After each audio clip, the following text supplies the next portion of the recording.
14 अप्रैल 2025 मध्य प्रदेश के मुख्यमंत्री डॉक्टर मोहन यादव इंदौर के महू में आयोजित भारत रत्न डॉक्टर भीमराव अंबेडकर की 134वीं जयंती के अवसर पर राजकीय कार्यक्रम में हुए शामिल। मुख्यमंत्री डॉक्टर मोहन यादव ने डॉक्टर अंबेडकर की प्रतिमा पर माल्यार्पण एवं अस्थि कलश स्थल पर पुष्प वर्षा कर कार्यक्रम की शुरुआत की।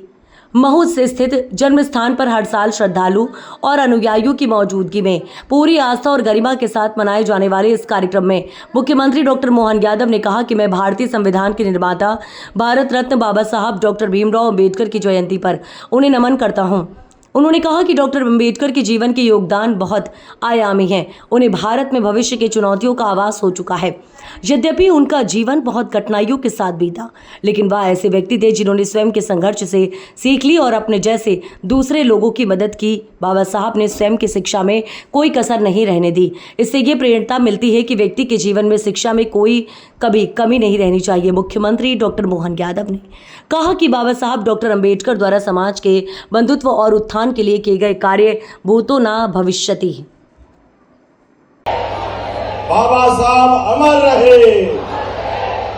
हम सबका सौभाग्य है एक ऐसे अमर व्यक्तित्व को हम स्मरण करने के लिए उनके जन्म स्थान पर एकत्रित आए, जिनने 20वीं शताब्दी के अंदर ही देश की आजादी के साथ ऐसा अद्वितीय काम किया जिसके कारण बीते 1000 साल की गुलामी का हमारा जो काल था, जिसके कई सबक हमको थे और उन्होंने वो सारी गलतियों को सुधारने का प्रयास किया, जिसके कारण भारत अब दुनिया का आदर्श देश बना। जोरदार अभिनंदन करें ऐसे महान सपूत अंबेडकर जी का स्मरण करते हुए। अंबेडकर जी के अगर जीवन के योगदानों को मिलाकर के बात करें, वो इतने बहुआयामी हैं और एक एक निर्णय उनका ऐसा लग रहा कि वो अपने भविष्य को जानते थे भारत के।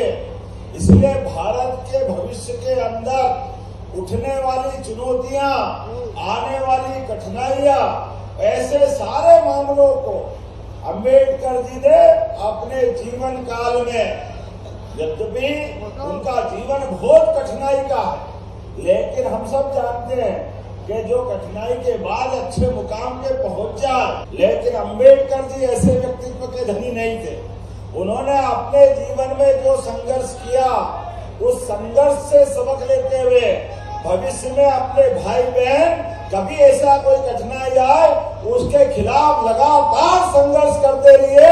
मैं उनको दोनों हाथ जोड़ के प्रणाम करता हूं अंबेडकर जी के उस योगदान, उनके जीवन के अलग अलग हिस्सों का अगर हम अलग अलग आयाम देखें तो सबसे पहले शिक्षा की महत्ता उन्होंने अपने जीवन से प्रारंभ की। अपने स्वयं के लिए शिक्षा में कहीं कोई कमी कसर नहीं होना चाहिए, तो उन्होंने अपने जहां से शिक्षा प्रारंभ की और दुनिया में जहां बेहतर से बेहतर शिक्षा हो सकती थी, हर स्थान पर जाकर के शिक्षा में जरा भी कमी नहीं होना चाहिए, वो सबक हमको देने का प्रयास किया।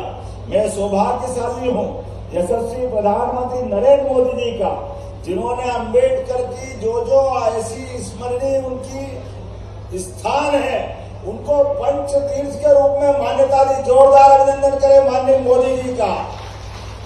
संविधान में वो सब चीज जोड़ने का प्रयास किया जिसमें भविष्य में इस लोकतंत्र को खतरे आ सकते थे।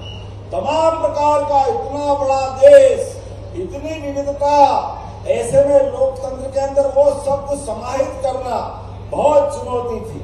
जिस बात का उन्होंने विरोध किया था, मुझे इस बात का संतोष है माननीय नरेंद्र मोदी जी ने वो कलंक धारा 370 का भी हटा करके जम्मू कश्मीर को भी संविधान के दायरे में लाने का प्रयास किया।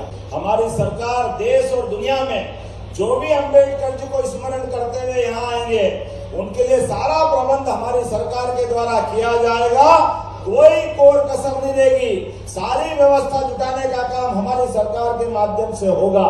मेरी अपनी ओर से पुनः बाबा साहब के चरणों में विनम्र आदरांजलि। बहुत बहुत धन्यवाद। भारत माता की। डॉक्टर भीमराव अंबेडकर अमर रहे। बाबा साहब अमर रहे। बहुत बहुत धन्यवाद। भारत माता की जय।